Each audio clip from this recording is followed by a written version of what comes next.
What's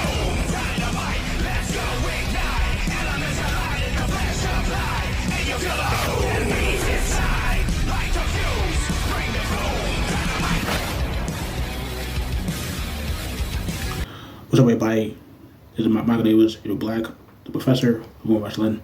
Welcome to my review of our Women Wrestling Season 3, Episode 30, right here on the PW Hustle Zone.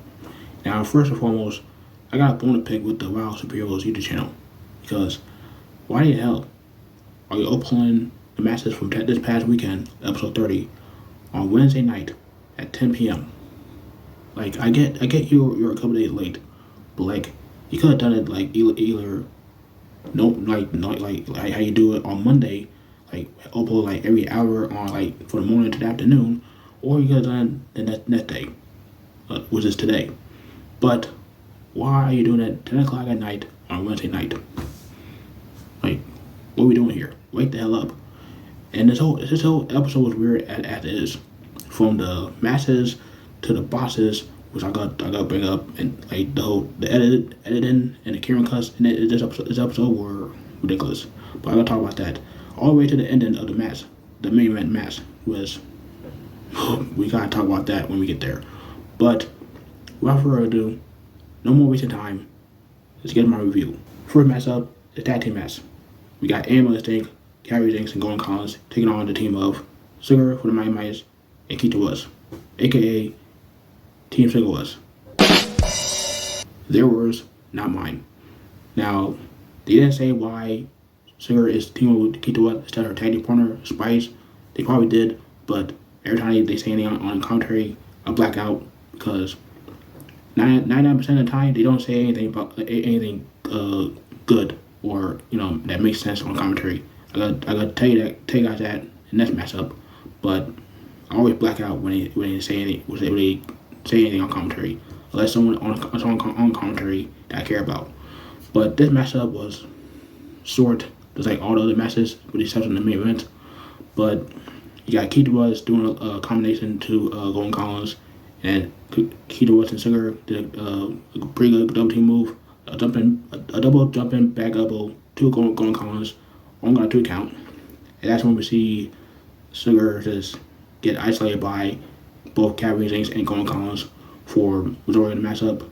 At one point, you had them hit the double Uranagi onto Sugar, only got a 2 count. And we were gonna see Keita West break up the pin, but he just stop, and like it's weird. This is when we get weird here, because at this spot where Keita West gets in the ring because he got break up, but Sugar always kick out of it. And the referee, being an idiot, just pointing like a freaking moron, like he always does. Then we see Sugar countering the back suplex from Ambulance Inc., attaching Keita West. So he hits drop kicks to both Carrie Jinx and Golden Collins. So he hit the Hurricane on to Golden Collins, but it was a weird camera cut to something totally different.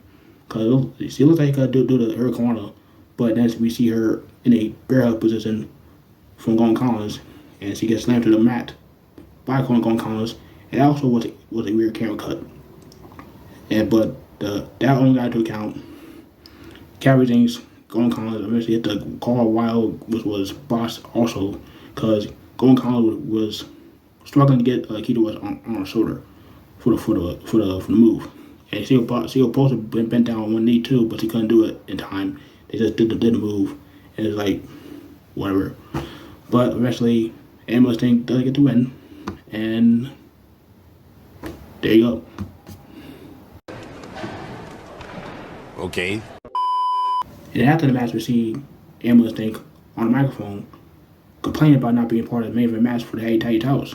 Like, just relax. Like, dude, you just had plenty of opportunities for the tag titles. Like, you was in a 12-threat match for the tag titles not that long ago. Like, you don't need to be part of the championship match. Like, you lost every single title opportunity that you had. Time to go back in line. Plain and simple. Like this. Look at Aussie and Tormenta. This is their first opportunity at tag team silver, at a tag team, and this is their first opportunity for the tag titles. But you had plenty of opportunities for the titles, and you lost every single one of them. So go to Collins, go hang out with Alexander, Gabby James. Go ahead and drink some milk, cause your time will come. But today's not that day. Back in line.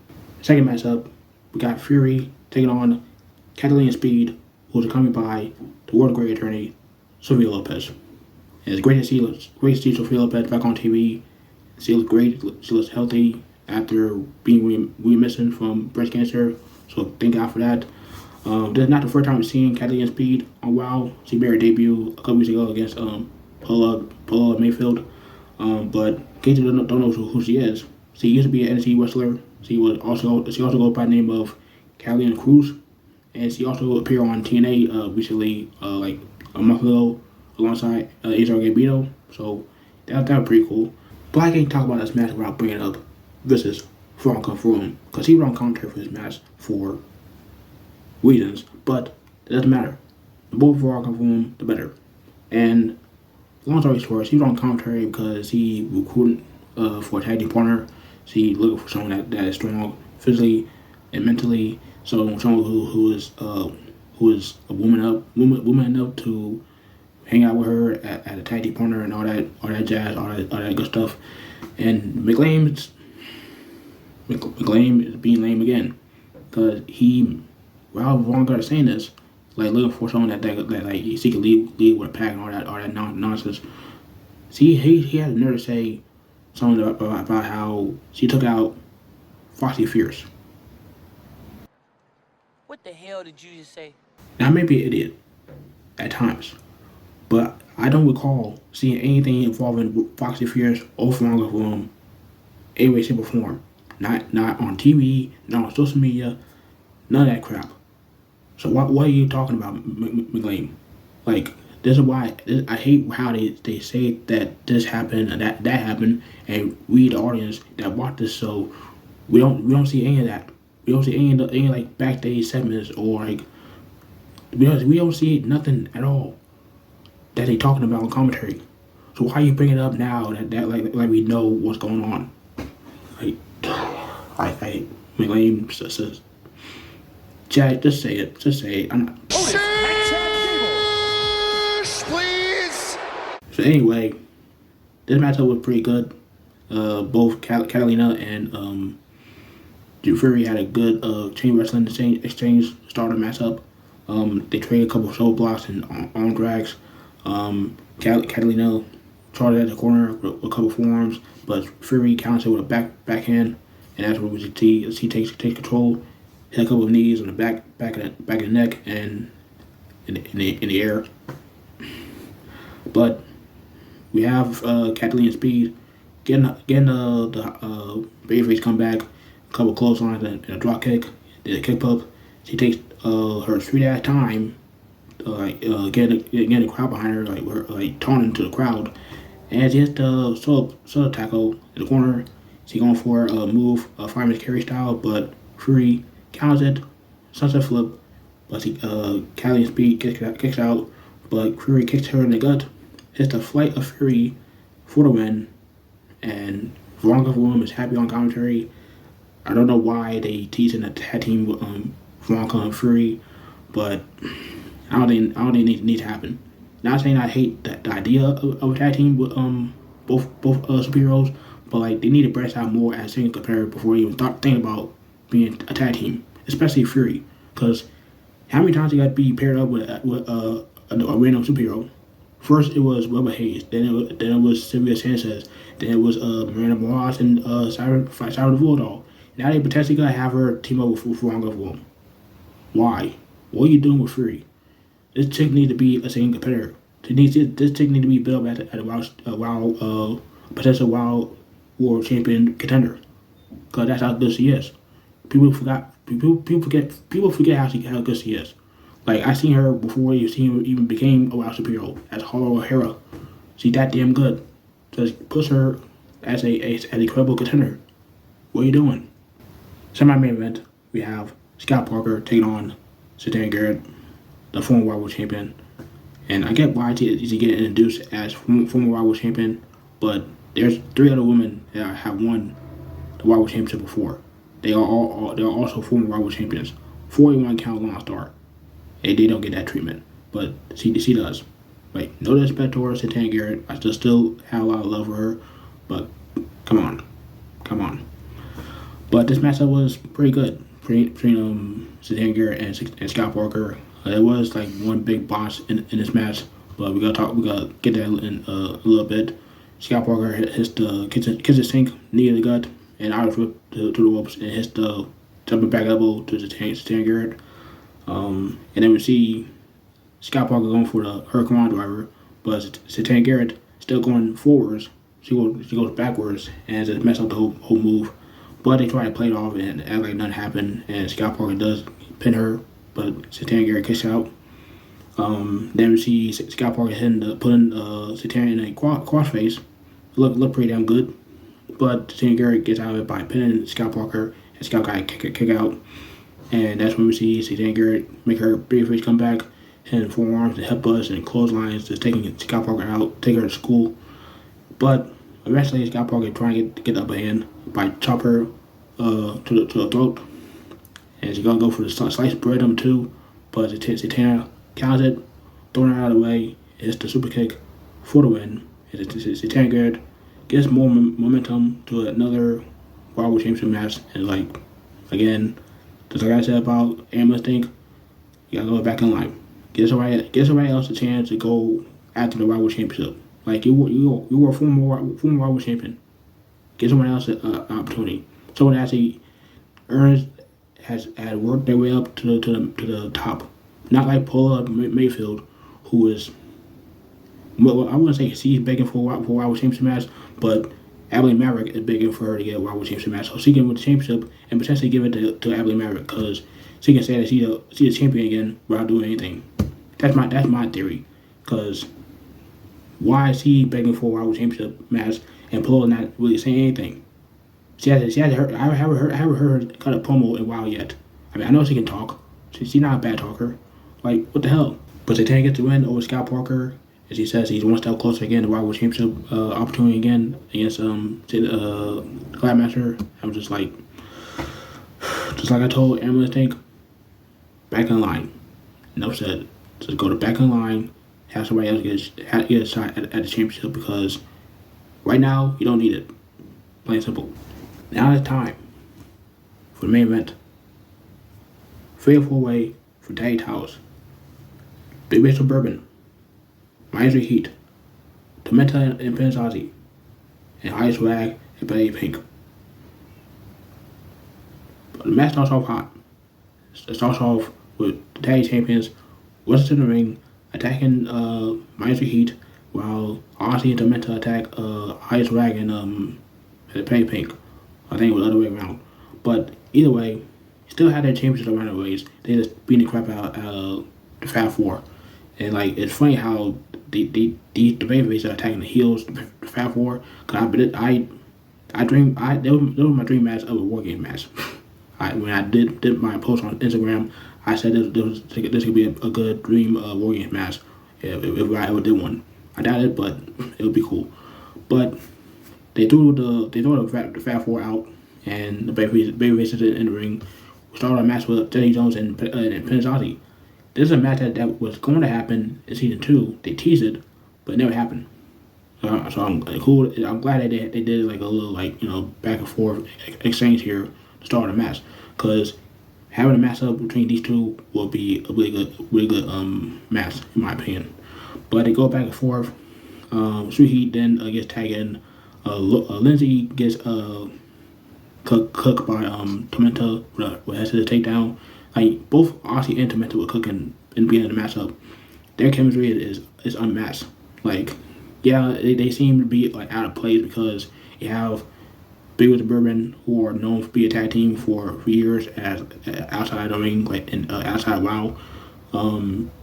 Miami Heat have been a tag team since they were born. Petty Pink and High Swag have like instant chemistry immediately. Even though they don't like each other, or at least Petty Pink doesn't like High Swag, but you get my drift. But honestly, Tormenta, they work great together, because at one point you had a wheelbarrow leg drop combination taking out Lindsay, and you have They did a Rebel co-breaker combination. They did that also following with a clothesline from Tormenta. They were really cooking in this match.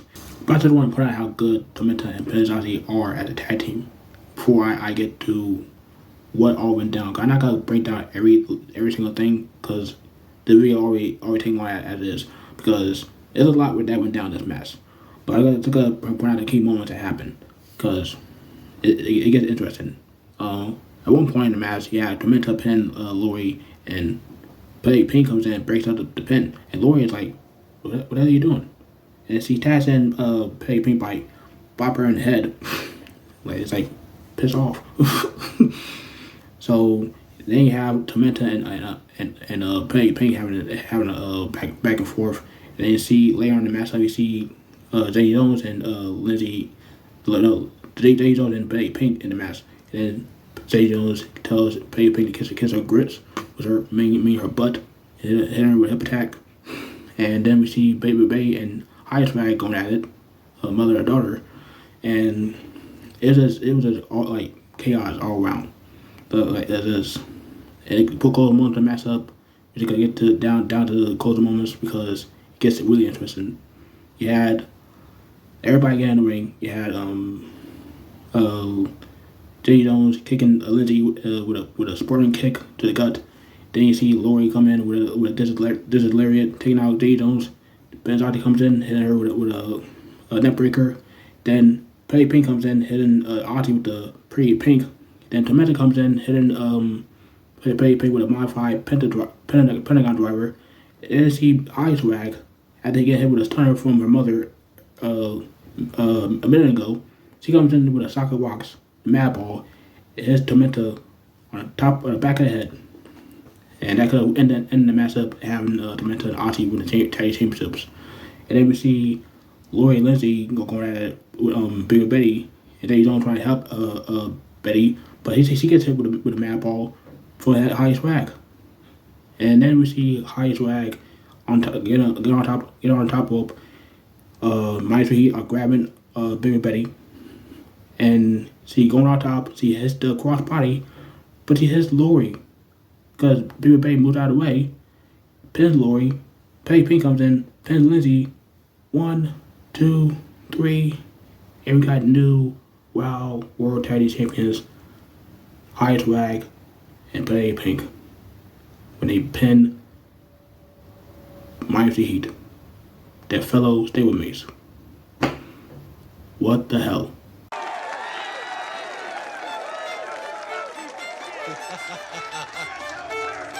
All right. And of course, after the match, Miami Heat are pissed the hell off, and rightfully so. They started pushing Highest Rag and Pink. They even pushed Lost Star, which that I was shocked they did that, and they walked off. I don't know what this means for the Fab Four, if the Fab Four is dead or whatnot. But after seeing that, it might be cooked. The Fab Four might be over, and you know what this means? We might see Bayface Street again, and I pray for this, and it's probably gonna happen. And like, I was looking forward to seeing what would happen if Miami Heat turned Bayface and left Lone Star. And we might get that later in the season. But it's crazy how this match ended. But with Highest Rag and Pink winning the World Tag Champions, that means Highest Rag is a two-time World Tag Champion, win the belts at first with her mother back in season 2, and now win the belts again with her mother's biggest op, with one of her biggest ops in Pink. As for Pink, she makes history as well as being the second woman ever to win both the World Championship and the World Tag Championships in her rock career. First one to do it, well, Santana and Garrett. And there you go. Like I'm interested to see what happens next between these two teams from the Fab Four. Are we potentially seeing a Fab Four Civil War down the road? Who knows? But congratulations to the Hollywood Barbies and Highest Rag and Pink. That's my review of WoW Season 3 Episode 30. Let me know down below what you thought on the episode. You seen the episode? If not, they have the matches uploaded now. They upload on Wednesday night. 10 p.m. Don't know why, but they out there. So yeah, check it out. And how you feel about the new Wild Tag Champions, Play Pink and High Swag? Leave me your thoughts down below in the comments. Like, comment, subscribe, tap the bell. Until that time, take care of yourself. I'm not gonna be able to Black. I'm out.